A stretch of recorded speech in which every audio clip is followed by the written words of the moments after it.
Fala galera, beleza? Sou o Diogo Teixeira, bem-vindo ao meu canal no YouTube. Hoje eu tô aqui pra gente conversar sobre um tema que eu iniciei lá no meu Instagram e hoje a gente vai conversar sobre complexidade de exercícios. Bom, o que é legal da gente falar sobre esse assunto, que tem uma base de exercícios, cada exercício ele tem uma configuração inicial, digamos assim. E a partir do momento que a gente vai implementando, vai incrementando o exercício, adicionando componentes, ele vai ficando uma coisa que era mais simples, que era a base inicial, ele vai se tornando uma coisa um pouco mais complexa e até se tornando um pouco mais difícil para algumas pessoas. Por que eu falei algumas pessoas? Cada pessoa tem uma configuração base também, uma configuração inicial também. Por exemplo, eu posso ter menos equilíbrio que você, eu posso ter menos agilidade que você, eu posso ter menos estabilidade que você, enfim, cada pessoa tem maior ou menor aptidão para certas valências que depois, na hora do exercício, elas vão se traduzir aí de uma forma um pouco diferente. E aí, quando a gente vai pensar no exercício que é mais indicado para você, nem sempre aquele exercício que parece ser o mais vistoso, o mais bonitão, com a barra acima da cabeça, ele vai ser o mais indicado e o mais eficiente. Muitas vezes fazer o mais simples pode ser sim uma melhor estratégia, a sua melhor solução. E bom, vamos voltar lá para a complexidade. Eu costumo sempre ver os exercícios de uma forma bem simples, que seria aquela base inicial que eu falei, e logo na sequência a gente vai adicionando componentes que vão deixando esse exercício mais complexo. Vamos para um exemplo prático que eu falei lá no Instagram. Imagina um agachamento, que é um exemplo bem simples. Agora imagina um agachamento numa perna só. Imagina um agachamento numa perna só com um peso adicional.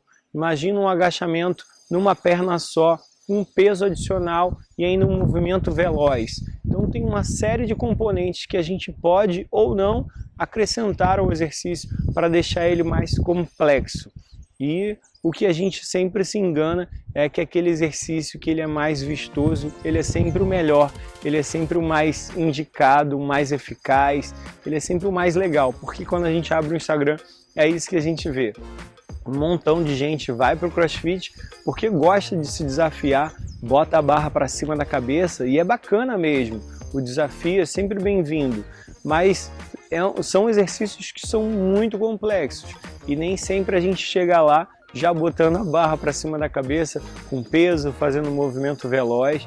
Quem é realmente raiz no CrossFit vai ter um passo a passo e vai seguir aí a adição desses componentes até que a pessoa faça aquele movimento de uma forma mais apurada. E é assim também na hora da prescrição do exercício. Eu, enquanto profissional de educação física, personal trainer, eu tenho que ter um cuidado, um extremo cuidado na hora de elaborar o treinamento para o meu cliente. Eu não posso chegar lá e sair botando ele em diversos movimentos que eu considero legais porque eles são bons. Às vezes o exercício é realmente bom, mas o meu aluno talvez não tenha tanta aptidão naquele momento para realizar aquele exercício. Então eu vou listar aqui alguns componentes que vão deixar o exercício um pouco mais complexo. E aí a gente pode começar a enxergar o exercício de uma forma um pouco mais detalhada. Então, por exemplo, eu vou falar sobre velocidade.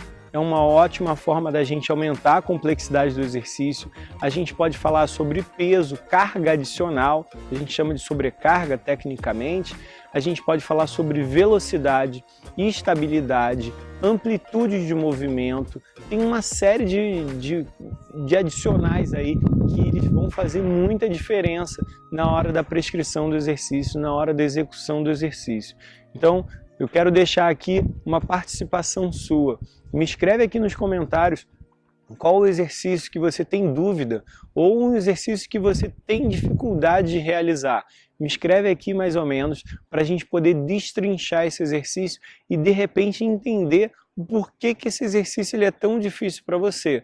Talvez, por exemplo, fazer um agachamento numa perna só para uma pessoa que tenha tido uma fratura anterior, tenha ficado imobilizado por muito tempo e de repente tenha tido alguma perda de força, de flexibilidade, de agilidade, de equilíbrio, talvez esse agachamento ele pode ter essas dificuldades por conta desse histórico anterior. Então eu quero que você participe aqui comigo, me escreve nos comentários e a gente vai destrinchar esse exercício juntos. Eu vou falar novamente. Eu, no passado, sofri um acidente de moto, fiquei 60 dias com a perna direita imobilizada e até hoje eu ainda não consegui recuperar 100% do meu equilíbrio para essa perna. Então, quando eu vou fazer, por exemplo, um agachamento com uma perna na frente e outra atrás, a gente chama de agachamento passada, eu sinto ainda uma certa dificuldade de me manter equilibrado.